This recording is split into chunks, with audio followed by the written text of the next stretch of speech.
ọlọ́run tó ṣe ibi ẹ̀rọ fífi àtàwọn onímọ̀ gẹ́gẹ́ bí sọ̀rọ̀ bọ̀ lọ́kọ̀ọ́ ti pẹ́ náà tó bí wa.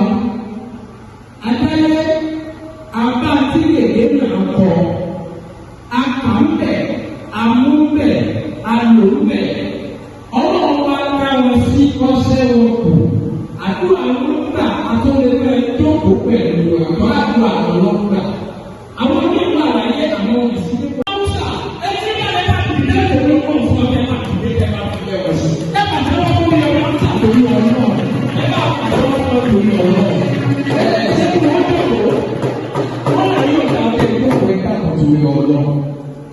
Inú mi á máa dùn, mo fi ọlọ́run kí wọn, mo fi àwọn àgbàlagbà kí wọn. Ọ̀dọ́ ọ̀rẹ́ ọlọ́run ni, yá tó yá jù, àgbà tó náà fi lọ́lẹ̀ tí ò ṣe ti wò ó. Ìràwọ̀ tí ń rẹ̀ báyìí, tí ó sì máa rìn lọ títí láéláé. Ẹni ọlọ́run dá tí wọ́n ń pè lákàdá. Èèyàn jẹ́ ẹ̀kọ́ àṣà àgbọ̀n. Inú mi a máa dùn, ara mi a máa yá pé mo mọ ẹni tá à ń sọ yìí. Nígbà tí ọlọ́run ò sí ìkàwé ẹ báyìí, kò sẹ́ni tí wọ́n fẹ́ ní táwọn wí lóhùn ọ̀dọ́ yẹn báyẹn. Bẹ́ẹ̀ ni, ìbàdàn ẹ̀kọ́ báyìí, wọ́n fẹ́ ní táwọn wí lánàá ẹ̀yẹ kan. Èyí ni wọ́n kẹ́wì.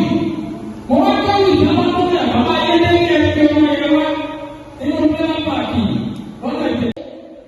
Ìgbà tí mo gbọ́ tí alájẹ orí ọmọ polówó ètò yìí ẹgbẹ́ ni mo wà mo ní máa wá ètò tó ń tí mo lọ bẹ̀ lórí ọmọ polówó lọ́wọ́ yìí.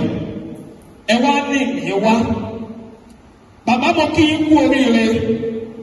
Tó bá ṣe yí kan ẹgbẹ́ fìlà yín torí ọlọ́run ẹ dákun ọmọlàjẹ́. Tó bá ṣe yí gangan lè bá ṣe téèyàn fi gbéjọba lẹ̀ àfẹni tí ọba máa tò lẹ́yìn yín. Bàbá wa Akeem Ajibade alágbẹ̀bí akọ́mọlédè ilẹ̀ Ìbàdàn ọ̀rọ̀ yín ni mo fẹ́ sọ̀rọ̀ lónìí.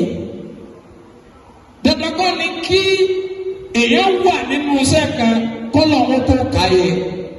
Àwọn kan fẹ́ máa sọ̀tẹ̀ èèyàn láti fi ṣàléébù ẹ̀ ṣé lágbájá jẹ́ olùkọ́ ìbá tí ìwà ṣe olùkọ́ tọ́lọ̀ ń lò ní ọmọ ṣe kọ́ ẹni ọlọ́run bá sì pè dá sọ̀rọ̀. Wá wo TV àrà Olódùmarè tẹ́ ẹ lè wò tán.